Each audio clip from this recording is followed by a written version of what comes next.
উত্তর 24 পরগনার বনগাঁ লোকসভা কেন্দ্রে তৃণমূল কংগ্রেস প্রার্থী বিশ্বজিৎ দাস এদিন সকালে বাগদা বাজারে মাথায় টোকা পরে সঙ্গে গরুর গাড়ি নিয়ে বাগদা বাজারে প্রচার শুরু করেন। বাগদাতে এদিন হাট থাকায় বাগদা কৃষক বাজারে গিয়ে কৃষকদের সঙ্গে কথা বলেন।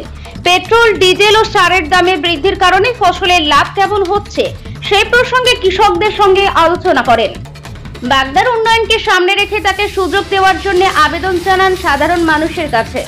প্রচারের মাঝে বনগাঁ লোকসভা কেন্দ্রে তৃণমূল কংগ্রেস প্রার্থী বিশ্বজিৎ দাস জানিয়েছেন, কৃষকদের সঙ্গে কথা বললাম, পেট্রোল, ডিজেল ও সারের দাম বৃদ্ধির কারণে তাদের ফসলের লাভ কমেছে। এই কেন্দ্রীয় সরকারের ভ্রান্ত ধারণা, ভ্রান্ত নীতির কারণে কৃষকরা সমস্যার সম্মুখীন। কৃষকরা এর বিচার করবে বলে মন্তব্য করেন তিনি। কৃষক বাজারে প্রচার করলে এবং দেখা গেল গরুর গাড়িতেও আপনি উঠলেন, টোকাও মাথায় পড়লেন, কি প্রচারের কি বার্তা দিতে চাই? এবং কেন্দ্রের এই সরকার, যে সরকার আজকে 10 বছর ক্ষমতায় রয়েছেন প্রধানমন্ত্রী নরেন্দ্র মোদীজি, বিশেষ করে কৃষকদের উপরে যেভাবে যে কোনো রকম নিয়ন্ত্রণ নেই, কৃষকদের পাশে দাঁড়ায়নি যে সরকার, যে সরকারের আমলে চাষিরা চাষ করতে যেয়ে বিপদে পড়েছেন। আমিও চাষির ঘরের ছেলে, আমারও জমি জায়গা রয়েছে, চাষের মধ্যে দিয়ে বড় হয়েছে। আমি জানি যে ডিজেল, বিশেষ করে আমাদের স্যালো মেশিনের জন্য ডিজেলটার অবশ্যই লাগে। সেই ডিজেলের যে পরিমাণে দাম, সেইভাবে সহায়ক মূল্য বাজারে নেই এবং সারের উপরে ভর্তুকি তুলে নিয়েছে, কীটনাশক থেকে শুরু করে, কিন্তু সেই সহায়ক মূল্যটা চাষিরা পাচ্ছে না। চাষিদের ভীষণ কষ্ট।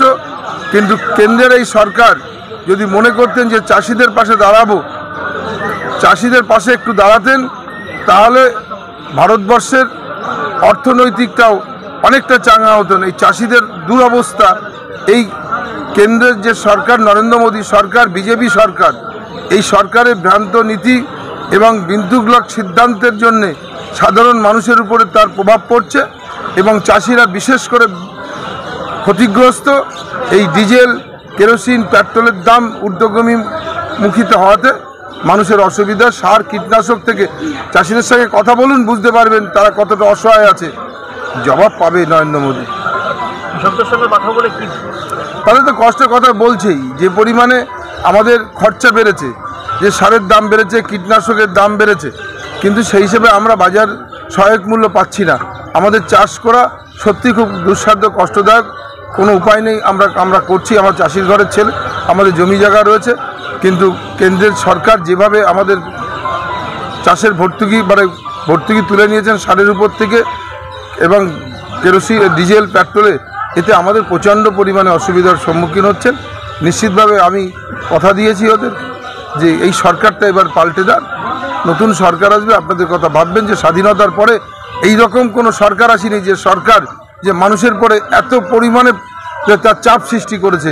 এরা নিজেদের ছাড়া কিছু বোঝেনি, সবসময় চেষ্টা করছে মানুষের যত অসুবিধা হোক না কেন এদের কিছু যায় আসে না। এরা মানুষের কথা ভাবেনি, এরা রাস্তায় নামে না, যে বাজারের সহায়ক মূল্য ধরে রাখবার চেষ্টাও করে না।